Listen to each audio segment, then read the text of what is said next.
Hot Springs Village Inside Out is a closer look at the greatness of Hot Springs Village, Arkansas and the surrounding areas. People, places, experiences.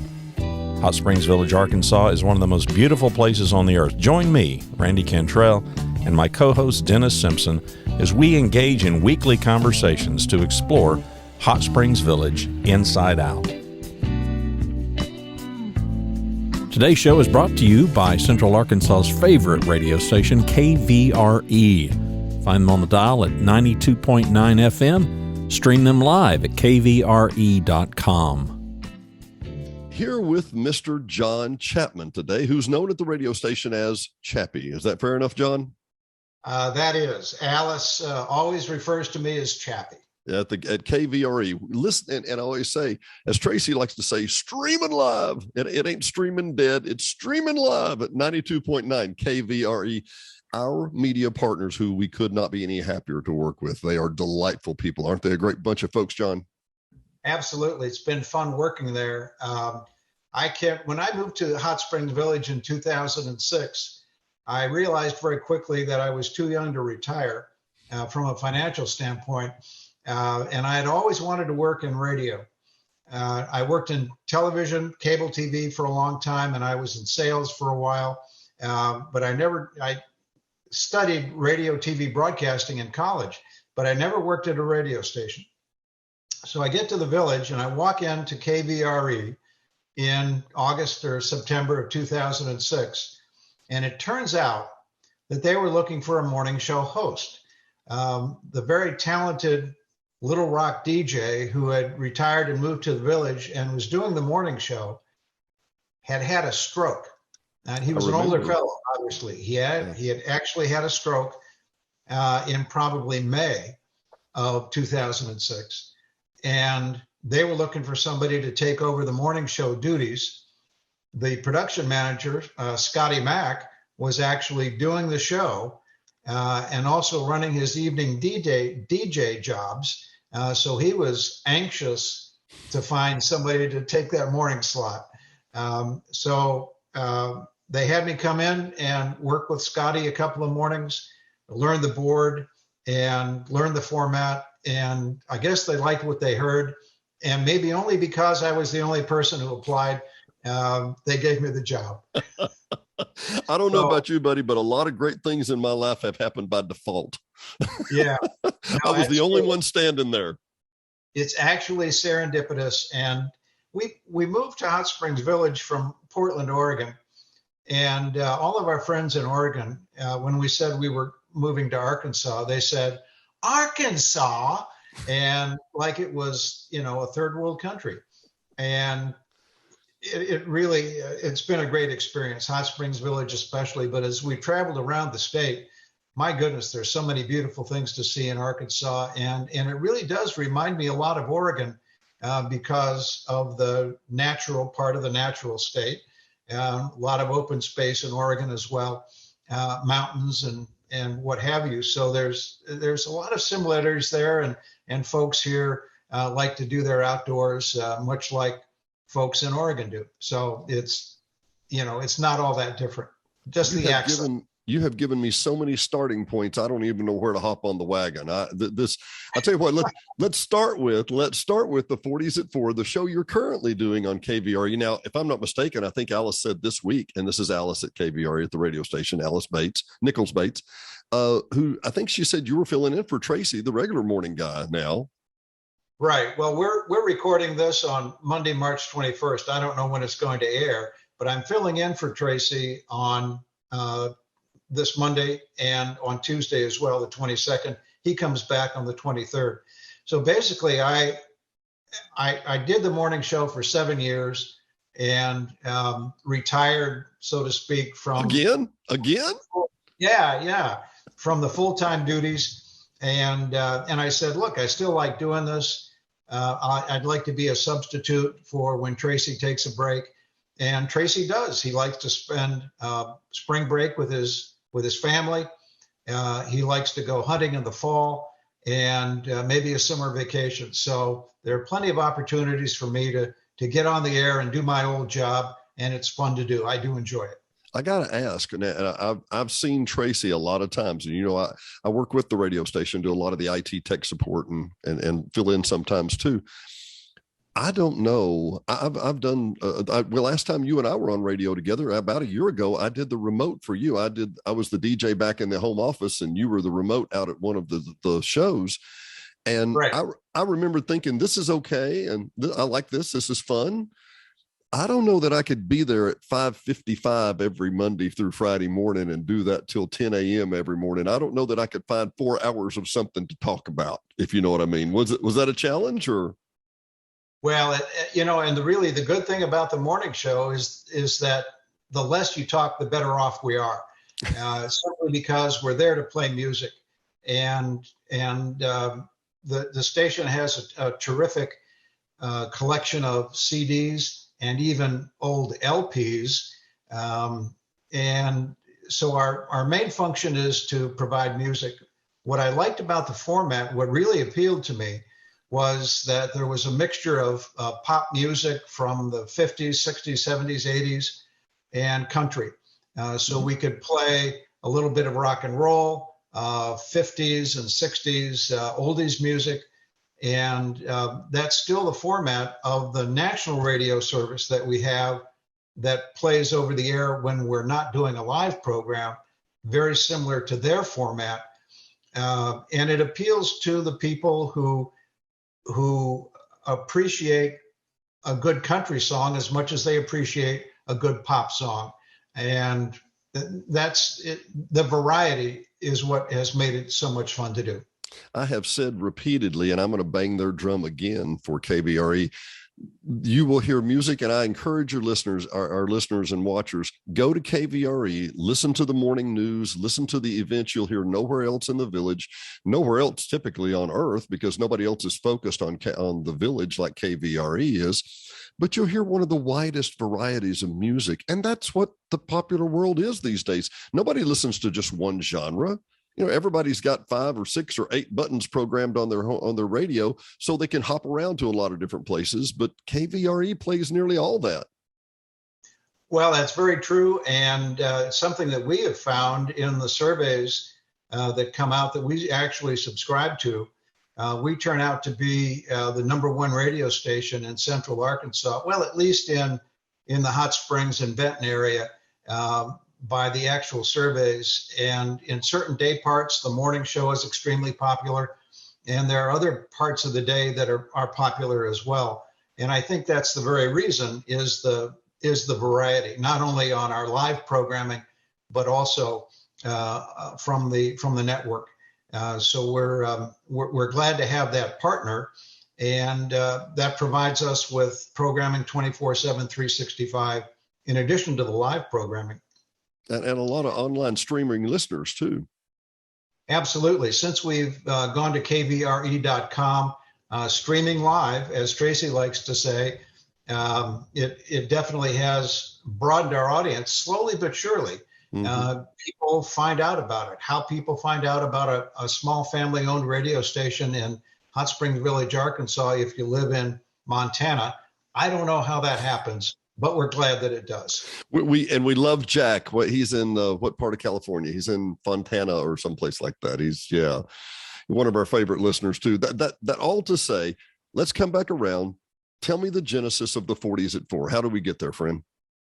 Well, and I was thinking about that for our interview, and really what it comes down to is my becoming very familiar with the CDs that we had, and we had a good collection of music from the 1940s that we could work with. Both my wife and I had parents who listened to music, and the music that our folks listened to was the popular music of the 1940s, the singers that they liked, whether it be Frank Sinatra or Perry Como or Helen O'Connell or Vaughn Monroe or whatever. So we were exposed to a little of that music when we were growing up in the 50s and 60s, because that was the music that our folks liked when they were in their 20s. And so I was familiar with that. And then when I was a teenager in the 60s, and we bought a stereo record player. And my dad would stop on his way home from work and maybe go to a record store and pick up these albums. Well, you know, he bought the music that he wanted to listen to, not the music that I wanted to listen to. And he would bring home these big band albums. And I'd listen to this music and I'm thinking, this is really great music. And I appreciated the music of the 60s, but I really appreciated big band music. So the music of the swing era, the big band era, that clicked with me for whatever reason. Music clicked with somebody, and that interest just stayed with me. So we had a great collection of music at the radio station. I was interested in doing a program, and I just went to it. And again, a small family-owned radio station. There's only 2 or 3 people there, the family members, who give you a go or no go decision. And I said, look, I could do an hour a week. I'd want to do a story behind the music and give a little bit of the background of some of the performers, some of the songs, how these things came together. And they said, well, if we can find a sponsor, we'll do it. Well, it took a couple of months, but the sales folks went out and talked the show up, and we wound up with a sponsor or 2 to get started. Yeah. And that's changed a little bit over the years, but sponsors do, they come and go. But we've been doing it 5 years now, and it's been 5 or 6 years. And we've slowly built up an audience. The other thing is that we knew in Hot Springs Village, we had a lot of retirees, a lot of folks that retired here in the 80s and 90s when they were in their 60s. In the 20 teens, you know, they're in their 80s. And this is an audience that doesn't get catered to very often, if ever. I would challenge anybody to find another radio station that would give a guy an hour a week to play music from the 1940s. And we find that people liked it, and we've got a nice streaming audience too. I don't know if you knew that. I think maybe you told us that one week you found out that checking on KVRE.com, we had 800 listeners for the 40s at 4, and that blew me away. Well, and John's being a little humble because terrestrially and internet wise, you have one of the highest rated shows. People flock, people that I would not have thought, people my age and younger. There was a lady that was in one of my Sunday school classes that talked about how they never miss the 40s at 4. They love it every week. And John always puts a great mixture of trivia, and it's just interesting, John. Every week, it's always just a great show. Thank you. Well, and that's that's one of the other things I think that really helps the program is that good music just stays with you. It just stays. And when even today, when you hear a commercial on television that uses music like some of the commercials that I've heard recently as background music will use music from the 1940s or the 1950s. The tunes are instantly recognizable. And for whatever reason, the sponsor wants to identify themselves with that particular kind of music and convey the feeling that the music gives you. And it's really cool to realize that some of these songs are 60 or 80 or 100 years old. People are still listening to. Well, I think the word is timeless. I mean, literally timeless. Oh, yeah. Like you said, it's songs my parents listened to, songs your parents listened to. And I've made this comment many times about the KVRE here in the Village. I've been living here or coming here for over 20 years. Well, 20 years when I came back, it was all big bands. That was all we played. And that's transitioned slowly over time to more of a, contemporary listening, kind of a top 40 type music of the 60s, 70s, and 80s kind of thing, which is still, like I say, if you want a wide variety of music, tune in for Tracy on Monday through Friday. You'll hear disco, Willie and Waylon, and then you'll hear classic. It's great music. Well, I've skipped around something I really wanted to hit on, John. I don't know that I know your story. Tell me how you got to the Village. Well, living in Portland, Oregon, I already told you that part. Right. Well, what did you do there, if I can? Well, I was in sales. I was working for a company that was a nationwide company that was selling VHS duplication services. You know what VHS is? The cassettes that we used to watch movies on, right? Yeah. Well, that was a great business to be in the 80s and 90s. When DVDs came along, it wasn't such a good business anymore. So from 2000 until 2006, we were able to help our VHS clients who were duplicating their masters for sale on VHS. We were able to help them convert their videos to DVDs. We had a contract to subcontract DVD replication and CDs. So we could do that. We could manufacture the CDs, but there was nothing, or the DVDs, but there was nothing exclusive about that. The customers found out that people were selling DVD burners where you could burn 10 at a time, and computers were coming along making advances with that. So very quickly, people could edit their own videos on computers, especially on Macs, and they could burn their own DVD masters, and then they could contact a DVD company that owned their own manufacturing facilities and get their own copies made. So pretty soon, we as the middleman, we were no longer the manufacturer like we were with VHS. We were the middleman, and that business model just didn't hold up. So I saw that coming. I left the company in 2006, and they went out of business in 2008.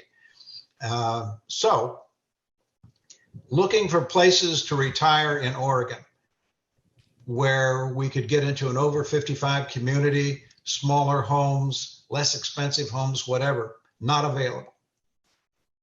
My sister and brother-in-law lived in Oregon near us, and his mother had married a guy that lived in Hot Springs Village. So she had moved here in her second marriage after her husband had passed away. When she was 80 years old, she married this guy who lived in Hot Springs Village and moved here. And this was in the 1990s.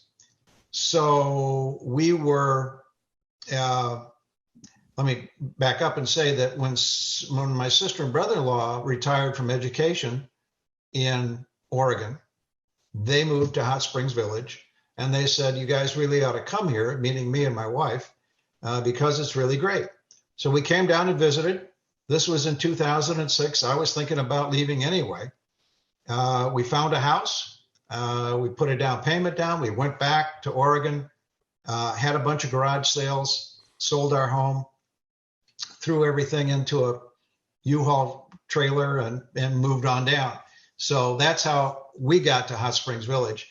And then our daughter moved up from Houston to be here because her husband could work from home and do just about, he could work from anywhere in his sales territory, which included Arkansas as well as Texas, and brought our grandson with him.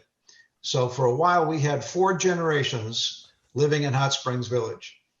My brother-in-law's mom, my sister and brother-in-law, myself and my wife in our generation, our daughter and our grandson.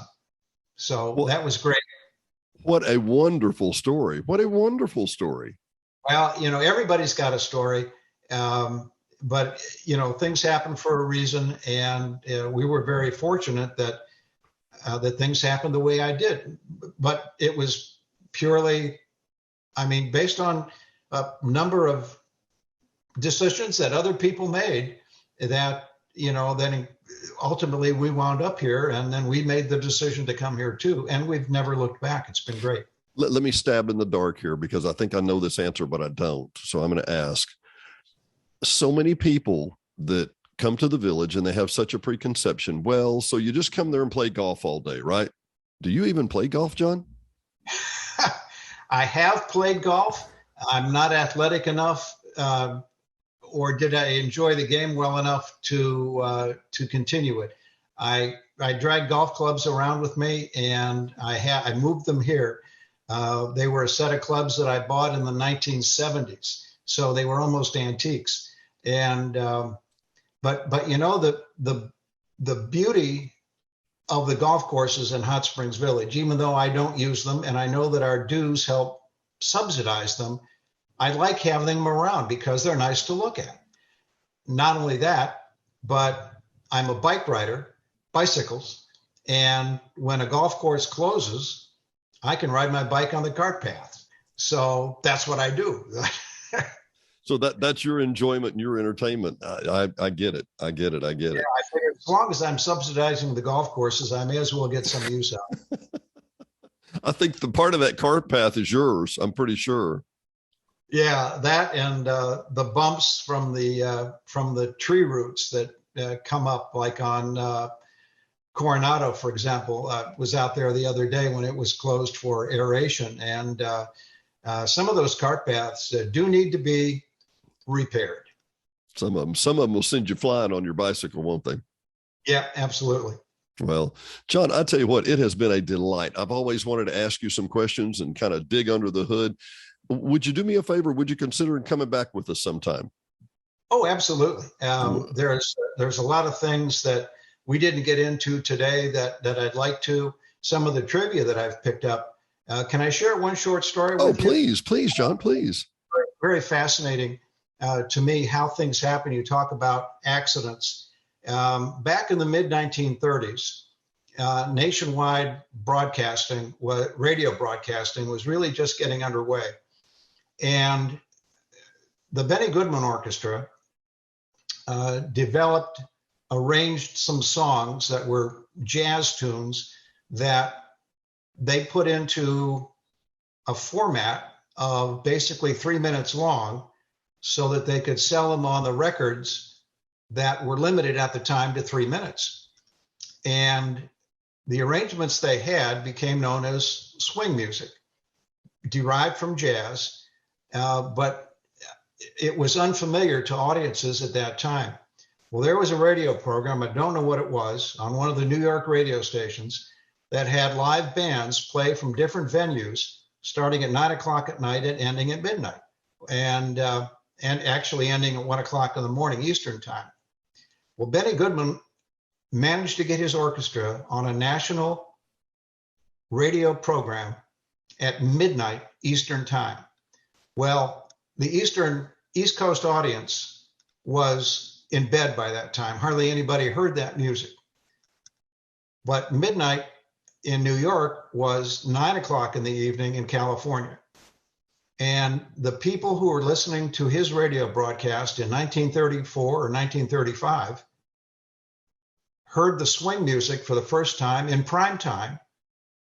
And that was really exciting for them because it was music they could dance to and music that they could have fun with at the height of the Depression.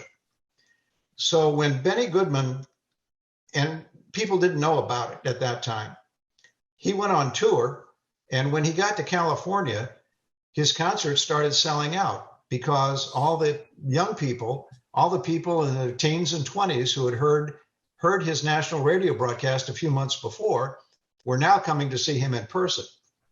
Well, once that started to happen, once people noticed that California was getting all excited about Benny Goodman, well, what kind of music is this?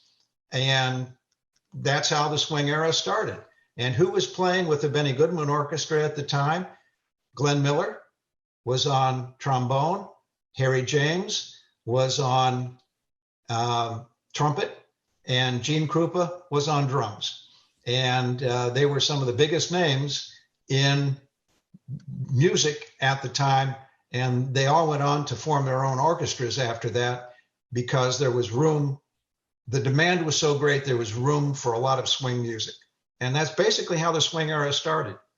Unbelievable story. And basically it's time shifting. You know, it's knowing, you know, and it's easy when, and at that time, and I know you know this, but at that time, so much of the media from the entire country was centered in New York and Chicago. Chicago was considered west at that time. And everybody else just got something tape delayed or something like that.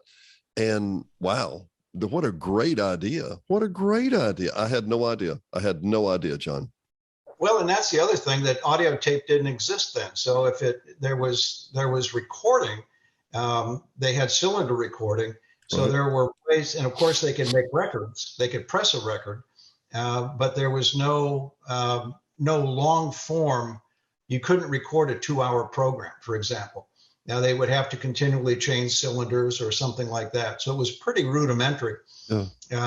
But live programming was something that people would really go for, because there was no television, nothing to do at night before you went to bed other than listen to, Bob Hope or Jack Benny or Fibber McGee and Molly or whatever they were listening to, and then these live orchestra performances. So you're right, a time shift situation and live programming and word of mouth after that.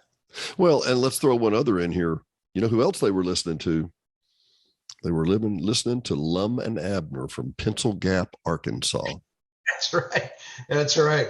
And Tom Nichols at the radio station KVRE, he's loaded with trivia and lore of Arkansas and radio in Central Arkansas. There's not much that he doesn't know about that. And even Scotty Mack is tuned into some of that old radio stuff too. So there's just a lot of information. You want to get some interesting people who are good talkers, bring Scotty Mack on your program, or Tom Nichols. Oh, how many times do I have to tell you how many times I've whooped them over the head? Like, come on, guys, be on the show. Do you know what? Tracy's been on the show with us before, but you will not believe the excuse Scotty Mack gave me. Are you ready? Okay, go ahead. He watched the show with Tracy and he said, Dennis, I just don't have the gift of gab like Tracy does. Oh, man. No, that cracks me up. That's the girl from the front office. Is Scotty shy about talking? No. Scotty can talk about anything, any day, any hour, any moment, any time. So we are going to get him on. We really are. I had before the pandemic hit, I actually had Tom lined up. We were going to go to do one of my old shows, Village Venues. We were going to do a live Village Venues from the Malco. From the third floor of the Malco. Well, probably the fourth floor of the Malco. And for what it's worth, let me tell a little radio story, if you don't mind, for just some trivia. Yeah. So those of you that, and we have people from all over the world listening and watching, so I'll define it a little more to them. At the end of what we call Bathhouse Row in Hot Springs is the Arlington Hotel, built in 1923, because the last one on 1921 burned across the way, and they moved it off of the national park property across the street to where they should have been in the first place, and built it out of brick, which is what they should have. And that's the one that exists today. Well, it had, to hear Tom tell it, they literally had a red light at the end of the street. Okay. Because when you and I are used to broadcasting, well, when you broadcast on a channel. Well, they didn't have channels. The stuff was so rudimentary. When you turned it on, it just blasted out every wave that was even relatively close. So you said, well, I'm 880 on the dial. Well, you're 820 on the dial, and you're 1000, you're 1000 on the dial, and you're all over the dial. Yeah. So Tom said that they had he was working at what was the Malco at I got to get this right, KWFC, which stood for Williams Furniture Company. Now, and the channel down the street at the Arlington was KTHS. K, they transferred into Come to Hot Springs. That license was sold out and moved to Little Rock and became a TV license for KTHV. Oh my goodness. Is that not amazing? But he said they had a red light at each end of the street, and they would walk out and look down the street and see if the Arlington was broadcasting, and then they couldn't, because when one of them would broadcast at a time and the other one wouldn't. So like the twin spires of the Arlington, they had a huge aerial hung between those two spots, and that's where they broadcast from. Wow. So he has a million other stories he owes us, if you know what I mean. Got time for one more along the same lines? Sure, please. Well, I went to school at Miami University in southwestern Ohio, which is about 30 miles north of Cincinnati. And for an assignment in my radio broadcasting class, we had to shadow an announcer at a radio station. So I chose WLW, which used to be known as the nation's station. And the reason they got that moniker is because they had a giant radio tower, and I mean giant radio. It was a huge radio tower. It's still there in Mason, Ohio, and they used to be able to broadcast at 500,000 watts AM.